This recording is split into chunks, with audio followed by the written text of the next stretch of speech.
히브리서 9장 1절로 10절까지 오늘 저녁에 다 같이 한 목소리로 저와 같이 봉독하도록 하겠습니다. 첫 언약에도 섬기는 예복과 세상에 속한 성소가 있더라. 예비한 저 장막이 있고 그 안에 등대와 상과 진설병이 이는 성소라 일컫고 그 둘째 휘장 뒤에 있는 장막을 지성소라 일컫나니 금향로와 사면에 금으로 싼 언약 배가 있고 그 안에 만나를 담은 금 항아리와 아론의 쌍난 지팡이 언약의 비석이 있고 그 위에 손톱을 덮은 공의 그룹들이 있으니 이것들의 가연을 이제 낱낱이 말할 수 없노라. 이 모든 것을 네가 예비하였으니 제사장들이 항상 철막 가운데 섬기는 예를 행하여 오직 둘째 장막은 대제사장이 홀로 1년에 일씩씩 들어가 피 없이는 아니하나니 이 피는 자기와 그 백성의 허물을 위하여 드는 것이라. 성령이 이로써 보이신 것은 첫 장막이 서 있을 동안 성소에 들어가는 길이 아직 나타나지 아니하는 것이라. 이 장막은 혈액까지의 비유이 이에 의지하여 드리는 예물과 제사가 섬기는 자로 그 양심으로 온전케 할 수 없나니 이런 것은 먹고 마시는 것과 여러 가지 있으니 함께 육체의 입만 개혁할 때까지 맡겨둔 것이라. 아멘. 아주 오묘하고 귀한 말씀을 오늘 본문에서 보게 됩니다. 이미 말씀드린 바와 같이 히브리서는 한마디로 말하면 히브리적 기독론입니다. 히브리적 기독론. 그래서 기독론, 예수가 누구냐 하는 것을 우리가 설명하에 있어서 각각 그 문화 속에서 그들이 받은 생활 속에서 혹은 그 받은 신앙의 유산 속에서 설명을 합니다. 그러니까 헬라 사람들은 철학적으로 설명을 하려고 합니다. 이게 철학이라고 하는 독특한 문화산을 가지고 있기 때문이죠. 또 로마 사람들은 로마 사람들 자기 나름의 세계에서 그리스도를 설명을 합니다. 사실은 그것이 오늘 우리가 외우고 있는 사도신경입니다. 사도신경은 로마 사람들의 그 초대교회의 고백이 나타난 것이고요. 또 헬라 사람들이 이 고백한 니게아 고백이라고 해가지고 좀 더 아주 철학적인 부분이 많이 들어있는 비슷합니다만은 상당히 더 섬세하게 고백한 내용이 있습니다. 우리 지금 고백에는 찬송가에 사도신경밖에 없지만은 미국 사람들의 이제 그 찬송가에 보면 니게아 신조라고 해서 또 있습니다. 비슷하지만은 많이 다릅니다. 그걸 보면은 요건 로마고 요건 헬라구나 환하게 들어옵니다. 우리가 거기까지 알 필요는 없습니다. 사도신경만 알면 되지 뭐 그런 생각입니다만 그러나 이제 그렇게 차이가 있습니다. 또 그런가 하면 히브리 사람들은 히브리적으로 유대 사람들은 유대적으로 고백을 합니다. 이것을 다 이렇게 연결해 놓고 보면요 가장 온전한 게 뭐냐 학적인 얘기를 하고 싶지 않습니다만은 어차피 제 전공이니까 한마디 한다면 오스카 굴만 그의 이론은 여기까지나 히브리적 고백이 가장 완전하다는 겁니다. 헬라적 고백이라고 하는 것이 이제 불트만의 얘기입니다. 이런 것을 다 이제 말할 수가 있는데 오늘 이 본문에 나타난 대로 히브리적인 것은 어째서 그래요? 역사적이고 상징적이고 예표적이고 실제적이에요. 그러니까 이론적이기보다는 실제적, 역사적인 사실을 들어서 설명을 해요. 그게 틀리는 거예요. 그게 독한 것이에요. 그리고 사실을 들어서 말해요. 그리고 상징적으로 말을 해요. 그러면 그 상징 속에 무궁무진한 진리가 있어요.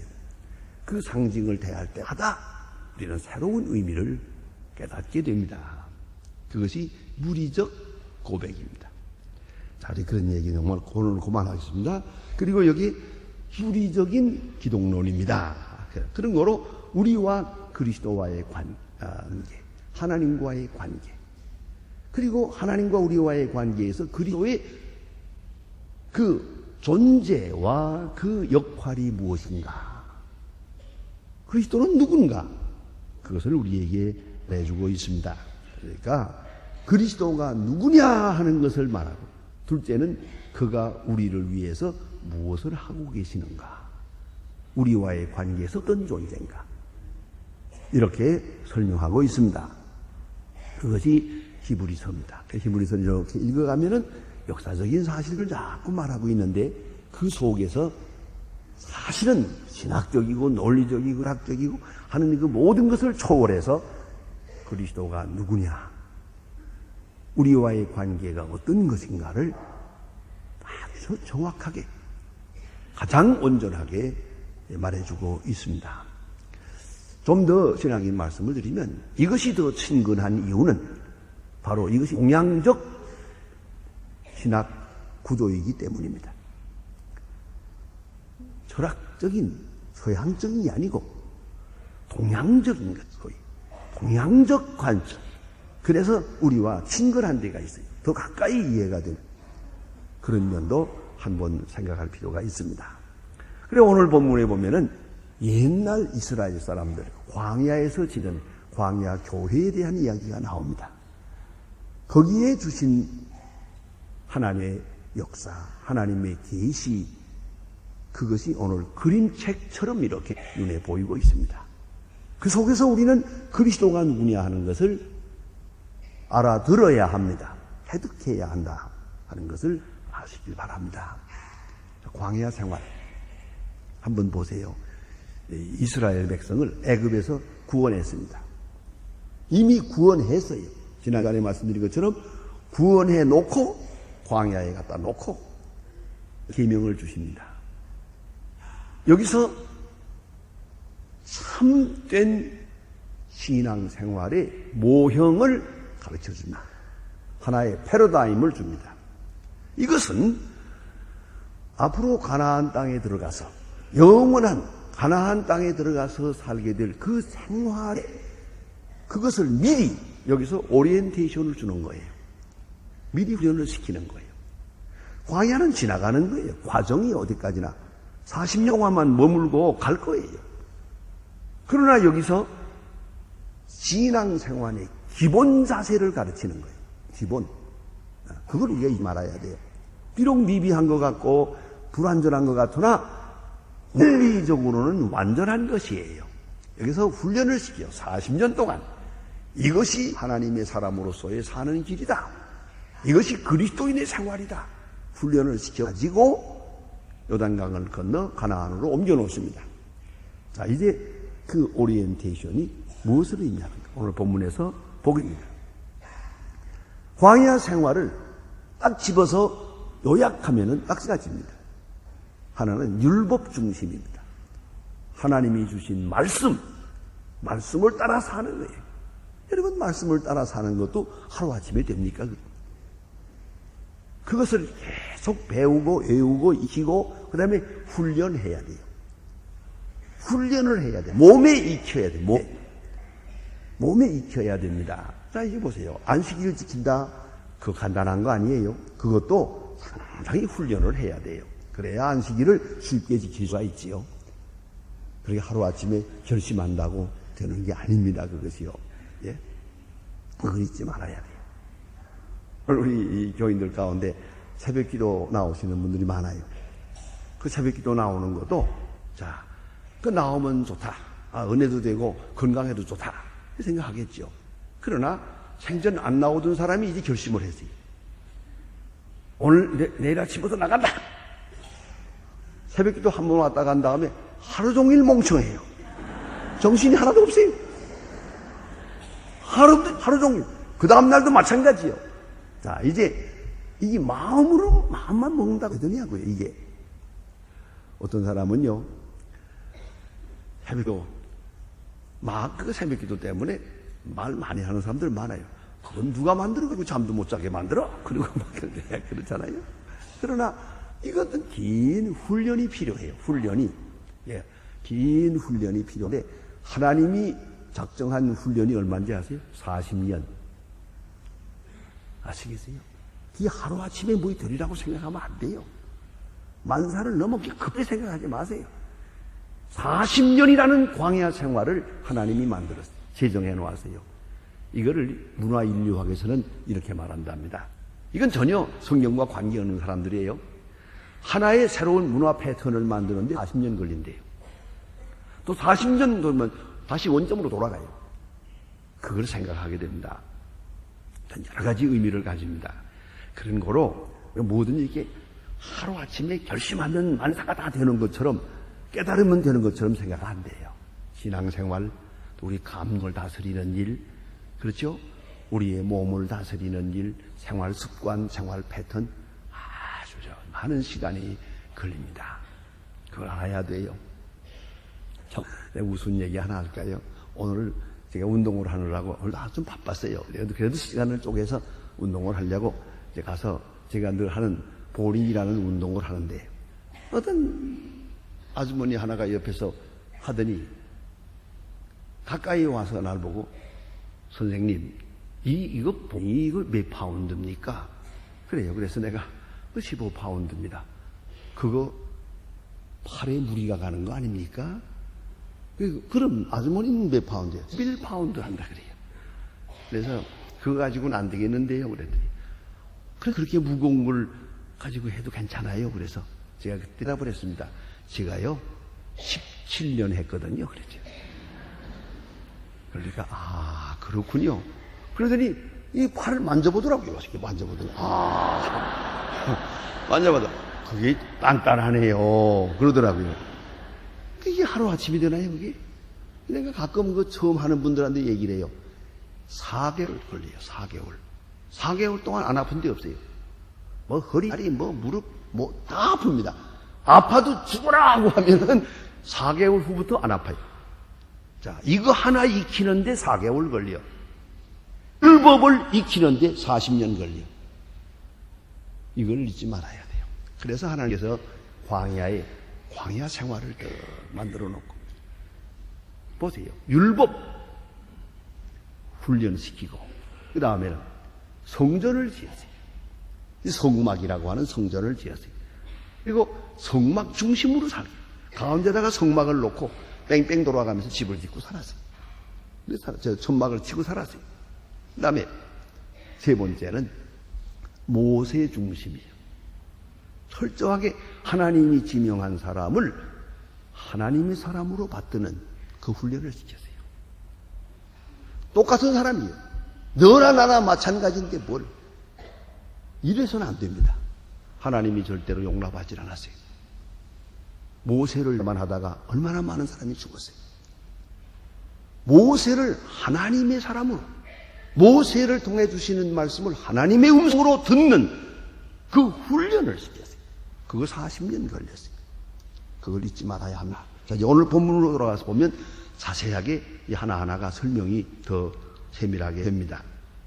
자, 이제 먼저 오늘 본문에 나타난 것은 성소에 대한 이야기입니다. 타버나클, 성소. 그 의미는 뭐냐? 임마누엘이에요.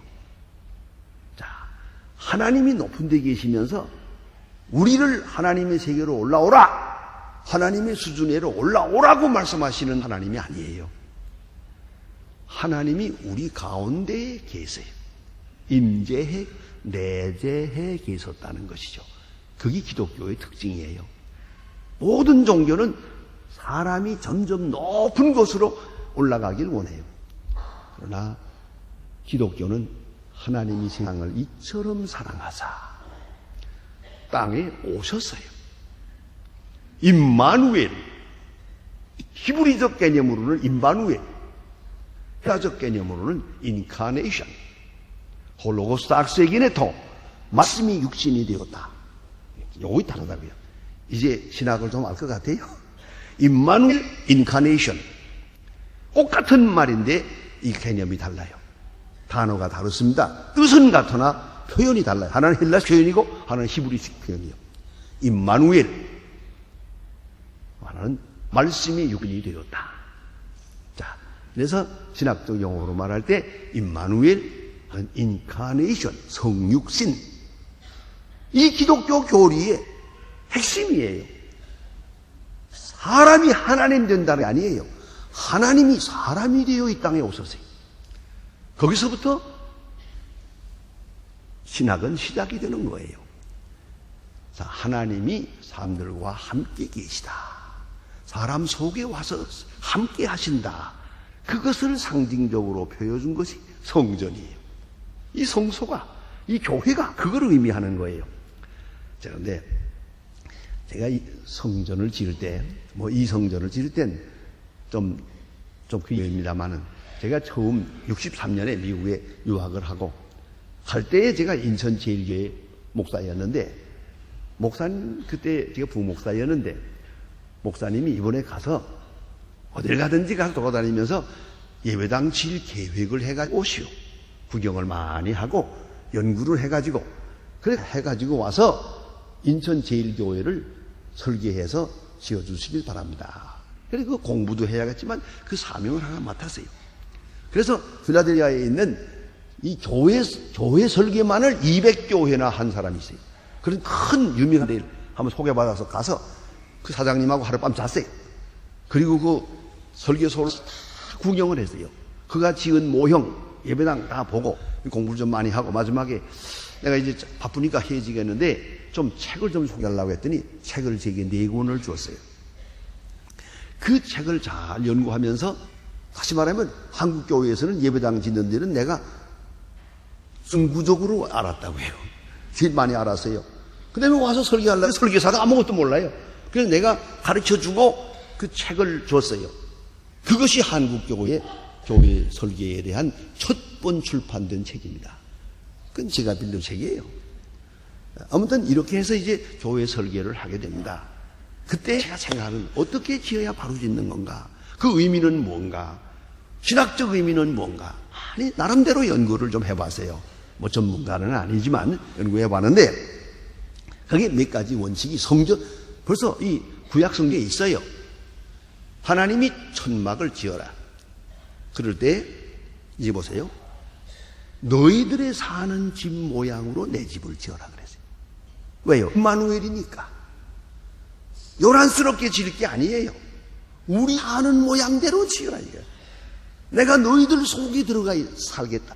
너희들과 함께 한다고 하는 상징이니까 너희들 식대로 지라. 그러니까 이 교회는 너무 요란스럽게 이렇게 지는 거 하나님이 뜻이 아니라고 생각해요. 우리 집 모양으로 지면 돼요. 우리 집, 우리가 사는 집 모양으로. 그게 임마누엘의 뜻이요. 하나님이 우리 모양으로 함께 하시기를 원하세요. 두 번째 원칙이 뭐냐면 중심에 거하기를 원하세요. 중심에. 그래서 한 중심에다가, 센터에다가 교회를 세우고 뺑뺑 돌아가면서 우리 집을 짓고 살아야 돼요. 지금 우리가 여건이 그렇지 않아서 이렇게 헤어집니다만은 히브리 사람들은 지금도 그래요. 회당을 지을 때 우리처럼 오지다 그러지 않아요. 아야 미리 저 넓은 들에 가서 회당부터 먼저 지어요. 그리고는 다 팔아가지고 이사가요. 거기다 뺑뺑뺑뺑 돌아서 어느 정도 가까이 하느냐, 차 안 타니고 걸어다닐 정도. 거기다 집을 짓고 살아요. 좋다 나쁘다가 아니에요. 남향이고 북향이고 상관없어. 회당 중심에서 살아요. 그게 바로 이스라엘 사람들이 지금도 동적으로 내려오는 전통적 신앙이에요. 그러니까 교회 중심적으로 사는 거예요. 우리 믿는 사람들 교회 중심적으로. 이 압구정동 집값이 자꾸 올라만 가는 이유가 소망교회 가까이 와서 살다가 죽고 싶은 사람들이 많아. 얼마든지 사겠다 이게, 얼마든지 값은 묻지 마라. 그래서 자꾸만 이쪽으로 모여드니까, 근데 그걸 좀 진작 와서면 좋은데 다 늙어가고 와서 문제지 이제 그게. 아무튼 오겠다는 거예요. 여기서 걸어서 새벽 기도에 다니고 왔다 갔다 하다가 세상을 가고 싶다. 그게 교회예요. 그게 바로 성전이에요. 성전은 우리 생활 한가운데 중심에 성막이 있어야 돼요. 또 세 번째, 그런데 그 성막은 똑같은 천막이에요. 옛날에 지은 천막은 어디까지나. 그러나 가장 질 좋은 것으로 해야 돼. 가장 귀한 것으로. 그래봤자 천막은 천막이지 뭐. 그러나요? 그래도 천막은 천막인데 수달피 가죽으로, 제일 비싼 거로, 제일 고귀한 거로. 천막에는 기둥이 있잖아요. 이 기둥을 받쳐야 되잖아요. 긴 바치는 거를 금으로 싸라 그랬어요. 금으로 싸라. 난 그걸 가만히 보면서, 아니, 금으로 싸든 뭐라든 막대기야 막대기지. 안 그래요? 그래도 아니에요. 성전에 바치는 막대기는 누런 금으로 입혀라 그랬어요. 이게 뭐예요? 가장 귀한 것으로. 모양은 우리 집과 같고 임마누엘이니까. 그러나 질은 제일 좋은 것으로. 그렇게 된 거예요. 그래서 저는 늘 생각이 그래요. 그 마음은 있어요. 뭐 이와 같은 우리가 이 근방에 있는 집 모양으로 지었지만은 제일 좋은 것으로. 그래서 이 마이크도 제일 좋은 것으로. 피아노도 이거 세종문화회관 거보다 더 좋은 거예요, 이게요. 그래서 녹음하는 사람들이 이거 와서 녹음하겠다고 해서 제가 가끔 허락을 해요. 예, 그 피아노보다 이게 더 좋아요. 우리나라에서는 최고로 좋은 겁니다, 저게요. 잘 몰랐죠? 그런 줄만 아세요. 왜요? 그게 내 믿음이요. 제일 좋은 거. 또 올겐도 제일 좋은 거. 그렇잖아요. 그게 바로 우리 마음이, 우리 신앙 고백이야. 왜 그렇게 비싼 거로 해야 되냐 마냐 묻지 마세요. 그건 아니요. 어떻게 그렇게 할 수 있어요? 하나님 앞에 예배하는 사람의 마음이요. 그래서 제일 귀한 것으로 하라. 이 세 가지 원칙이 있더라고요. 그걸 잘 소화하면 교회 설계가 나옵니다. 자, 그런데 오늘 성소에 대한 얘기를 좀 하겠습니다. 성소. 근데 이것은 우리 아버지 집이거든요. 아버지 집. 그래서 God's family, 하나님의 가정, 하나님을 아버지로, 나는 하나님의 자녀로, 그리고 우리 사이는 형제자매요. 이런 관계가 이 집 속에, 이 건물 속에 나타나 있는 거예요. 그러니까 아버지 집이라고, God's family, 이런 마음으로 이해하면 쉽게 이해가 돼요. 뭐 복잡할 게 하나도 없어요. 가장 다정하게 또 편안하게 사랑을 느낄 수 있는 그런 건물을 요구했습니다. 이 성소, 옛날 성소는 사실 그렇게 크게 크질 않습니다. 옛날 성소는 온 국민이 다 모이는 곳이지만 사실은 뜰이 성전이에요. 뜰, 마당이 성전이고 온 회중은 마당 뜰에서 서서 예배 보는 거예요. 이 성소에 들어오지도 못해요. 마당에 서서 그대로 제사 드리고 예배 드리는 겁니다. 지금도 보면 이 히랍 종교나 로마 보면은 지금도 서서 예배 보잖아요. 다들 이제 로마 뭐 교황 나와서 이제 미사 드릴 때 집전할 때 보면은 청중들은 다 마당에 서 있잖아요.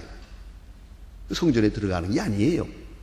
예, 이렇게 마당에 서서 예배를 드립니다. 그런데 그 성소가 있고 지성소가 있는데 공교롭게도 제가 잘 연구해 보니까 성소가 지금 우리 소망교회하고 크기가 비슷해요. 왜요? 길이가 150피트거든요. 그러면 줄 잡아서 한 50m 되잖아요. 지금 우리 교회의 이 길이가 여기서 저 끝까지가 54m예요. 비슷하잖아요.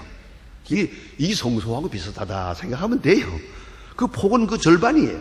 75피트에 그러니까 한 50m 됩니다. 그럼 이렇게 됩니다. 25m가량 됩니다. 이 절반이거든요. 이 길. 이렇게 해서 이 정도로 크기로 성소가 되어 있어요. 그러나 이 성소에는 제사장만 들어가고 일반 백성들은 못 들어가요. 그리고 그 뒤에 지성소가 있어요. 이게 바로 옛날에 있었던 성소의 모습입니다. 그런데 그 성소 안에는 무엇이 있느냐? 딱 두 가지밖에 없어요. 그 큰 건물 속에 딱 두 가지가 있는데 하나가 등대가 있어요. 계속적으로 기름을 대야 돼요. 감람유를 계속 공급해가지고 불이 꺼지면 안 돼요. 항상 불을 피워가지고 있어요. 빨간 불을 피우고 있고요. 또 한쪽에는 큰 상이 있어요. 거기는 떡을 진열해 놓아요. 계속 새 것으로 바꿔 놔야 돼요. 떡을 진열해 놓고 한쪽에는 등대가 있어요. 이 두 가지요. 성소에는 그 두 가지밖에 없어요. 크게. 그리고 이것을 위해서 계속 제사장들이 봉사하는 거예요. 그 불이 꺼지지 않도록 계속 기름을 대고 이쪽에는 계속 떡을 만들어서 쭉 진열해 놓아요. 뭘 말하는 것입니까? 이 불은 우리 성도들의 기도예요. 우리가 하나님 앞에 나아가는 것은 기도예요. 기도 속에서 하나님은 우리에게 말씀하시고 우리는 하나님께 나아가는 거예요. 기도, 영의 불, 하나님과 우리 사이에 오는 불빛이 항상 이 기도가 끊어지지 않아야 돼요. 그런가 하면 이 떡상은 이 성찬식을 생각하면 이해될 수가 있어요. 우리의 신앙 고백이요. 우리는 주께 우리에게 양식을 주어야 삽니다. 하루도 양식을 주지 않으면 우리 굶습니다. 생명의 근원 되신 주님에 대한 신앙 고백을 항상 새롭게 하는 것이요. 이것이 떡상이에요. 이렇게 준비되어 있어요.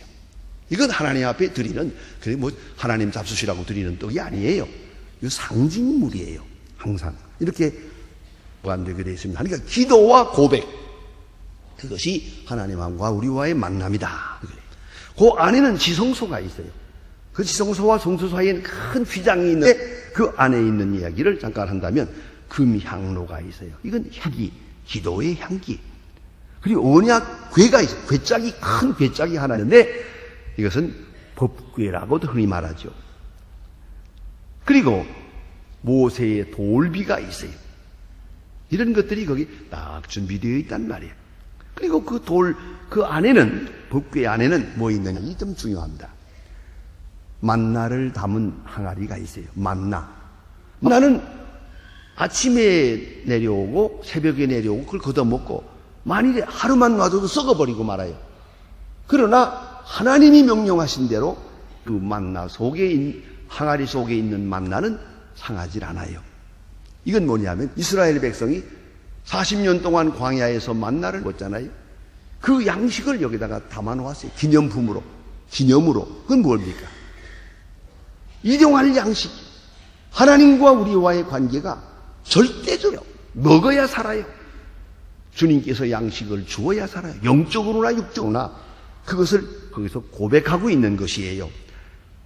하나님은 우리에게 양식을 주십니다.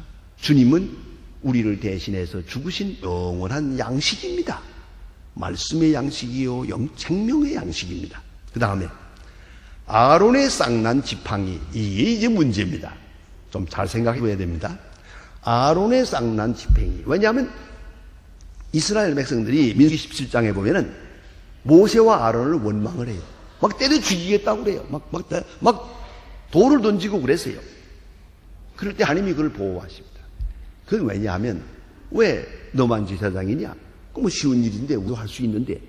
별다른 사람도 아닌데, 너나 나나 마찬가지인데, 똑같은 사람인데, 왜 너만 높임을 받고 제사장이다, 뭐 모세다, 뭐 지도자다, 이러냐 말이에요. 이거 마음에 안 든다. 이게 원망이 충천했어요. 그때 하나님께서 말씀하십니다. 원망하는 말을 내 앞에서 그치게 하리라. 원망하는 말을 내 앞에서 그치게 하리라 하고 하나님께서 참 재미있는 사건을 만들었어요. 각 지파 전부 다 지팡이 하나씩 가져와라. 그 지팡이에다가 지파의 이름을 써라. 그 12지파의 이름을 다 써서 12지팡이를 갖다 놓고 성소에다 지성소에 갖다 놓고 하룻밤을 잤어요. 그 다음에 아침에 가보니까 레위와 아론의 지팡이에는 싹이 났어요. 마른 쟁이에서 싹이 났어요. 나머지는 다 아니고. 그것은 뭐예요? 내가 레위 지파를 선택하노라. 그거예요. 그런 거로 너는 이 일을 제기하지 마라. 여러분, 지금 아주 중요하게 생각해야 된다. 아무나 할 것처럼 생각하지 마세요. 하나님의 말씀을 전하는 것은 엄격히 말하면 하나님이 지명한 사람만이 할 수 있는 일이에요. 너도 나도 한다. 그거는 생각해서는 안 돼요. 지금은 뭐 신앙 공부한다, 뭘 한다 이렇게 이게 세상적인 제도를 말하지만 이게 중요한 게 아니에요. 중요한 것은 하나님이 지명했을 때만 가는 것이요. 그러면 우리 회중은 어떻게 생각해요? 하나님이 저분을 지명했다라고 하는 믿음을 가지고 살 때 비로소 신앙생활은 온전해지는 거예요. 그냥 이것을 자기 마음대로 생각을 하고 내가 보내려면 보낼 수 있고 내려오려면 내려올 수 있고 이래 안 되죠. 하나님이 지명해서 레위와 아론을 세웠어. 그 쌍난 지팡이, 그 지팡이가 그 궤짝 속에 들어있어요. 이건 하나님의 지명을, 특한 지명을 상징하는 것이요.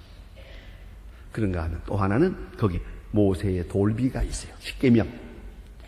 이것은 하나님 명령이요, 하나님의 축복의 약속이요, 우리가 복받는 길이 거기에 있어요. 말씀의 약. 그것이 바로 십계명이에요. 이래서 귀한 역사는 이루어집니다. 자, 이제 속죄소가 있고 영광이 속에 있습니다. 그리고 여기 본문에서 제일 핵심되는 중요한 부분이 하나 더 남았습니다. 그건 속죄일입니다. 하나님 앞에 늘 제사하지만은 1년에 한 번 속죄일에는 대제사장이 지성소에 들어가서 제사를 드립니다. 딱 한 번. 여기 대해서는 중요한 전설이 있습니다. 대제사장의 옷이 길어요. 그 밑 팔에는 방울이 달렸어요. 왜냐하면은 1년에 한 번 들어가는 그 무거운 그 휘장 안 들어갈 때 너무 두려워서 제사 드리다가 심장비로 죽어요. 죽으면 끌어내요. 그 죽은지 살았는지를 알 수가 없잖아요. 그래서 밑에 방울을 달았어요.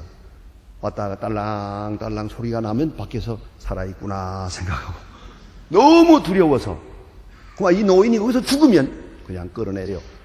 그런 역사가 많다고 기록이 되어 있습니다. 1년에 한 번 온 백성의 죄를 걸머지고 피를 가지고 나가서 제사를 드립니다. 이건 뭘 의미하느냐? Once for all, 다음 시간에 말합니다만 딱 한 번 제사로 온 백성의 죄를 사하신다고 하는 그 거룩한 역사의 예표예요. 많은 제사를 드리지만 1년에 한 번, 딱 한 번으로 1년 죄가 다 사해지는 거죠. 예수님 한 번 십자가에 돌아가심으로 만 백성의 죄가 사해는 것이요. 그 거룩한 역사를 상징적으로 이렇게 보여준 것이 속죄의 제사입니다. 자, 이제 시편 51편에 보면 이런 말씀이 있어요. 주는 제사를 즐겨하지 아니하시나니 그렇지 않으면 내가 들렸을 거라. 주는 번제를 기뻐하지 아니하시나이다. 하나님이 구하는 제사는 상한 심령이라. 하나님이여 상하고 통회한 마음을 주께서 멸시치 아니하시리이다. 형식적인 제사가 중요한 게 아니에요. 양심을 드리고 신령함을 드리고 믿음을 드리고 참 고백이 거기에 있어야 돼요. 성령과 말씀으로 신령한 제사를 십자가 앞에서 드리는 것이에요. 그 거룩한 역사를 그 옛날에 이렇게 상징적으로 미리 보여주었어요. 우리 그 속에 있는 깊은 의미를 하나하나 깊이 깨닫고 항상 새로운 마음으로 주님의 은혜의 보좌 앞에 나아가야 할 것입니다. 기도하십니다.